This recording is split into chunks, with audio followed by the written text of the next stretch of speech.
Bonjour. Vous me connaissez certainement en la qualité de vidéaste, mais j'ai aujourd'hui le plaisir de vous annoncer que je suis devenu le directeur de campagne d'un futur candidat à l'élection présidentielle, Félix, et je suis ici aujourd'hui pour vous le présenter. Appelons un chat un chat. Les 10 ans de présidence qui sont en cours sont un désastre, entre accusations d'agression sexuelle, de corruption et manque d'action au sein du gouvernement. Mais bientôt commencera la présidentielle, et il est temps de tourner un chapitre. Félix est le premier non-humain à se présenter aux élections françaises. En effet, Félix est un animal, mais pas n'importe lequel. Un chat.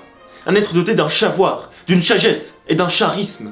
Vous vous dites sûrement que c'est ridicule, que jamais un chat ne sera président de la République. Vous vous dites même sûrement que c'est une très mauvaise idée, dans notre pays qui doit faire face à des enjeux de plus en plus importants.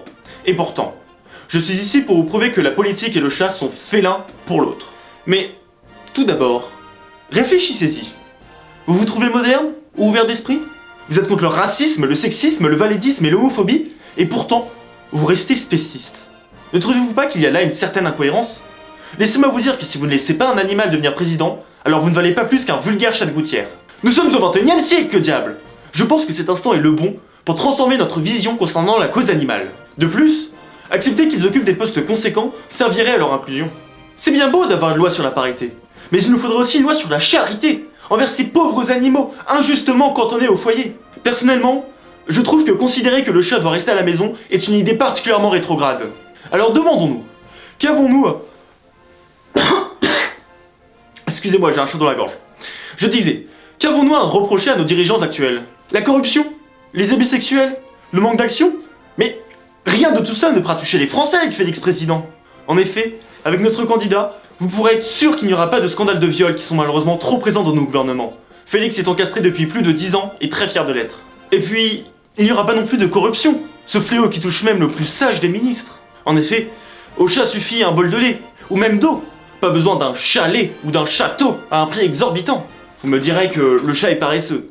Mais l'est-il vraiment plus que ce président ou ces ministres qui décident pour nous depuis tant d'années? De plus, le chat n'est pas exactement paresseux. Il est surtout stratège. Il use de cette feinte paresse afin de baisser la garde de ses ennemis. Et ce c'est également mignon, un atout dont il saura se servir pour attendrir ses adversaires. Mais d'un autre côté, il est calme et assuré. Il saura si besoin se servir de cette posture de juge qui le caractérise tant, afin de faire trembler ses ennemis et amener notre pays à ses fins. L'arme du chat sera son charme. D'ailleurs, regardez Trump, Milei ou encore Loukachenko. Tant de pays gouvernés par des présidents que l'on pourrait presque qualifier de fous. N'avez-vous pas peur que cela arrive en France? Car rassurez-vous, notre candidat est parfaitement compétent. Nous ne nous retrouverons pas avec à la tête de la France un chat perché. En parlant de ça, et contrairement à Trump justement, Félix est un candidat juste et généreux. Il ne chassera pas les étrangers. Les souris, à la limite. Car en effet, combien de présidents se sont montrés généreux durant leur campagne et le sont effectivement restés une fois au pouvoir? Je parie que vous donnez votre langue au chat. Par ailleurs, face à la montée du nazisme en Europe et aux États-Unis, soyez sûr que Félix sera un candidat ferme et actif. Il ne sera pas un nine cat. Vous me direz ensuite que la langue nous sépare du chat. Pourtant, n'importe quel président en visite dans un pays prend un traducteur avec lui. Enfin, à part Hollande.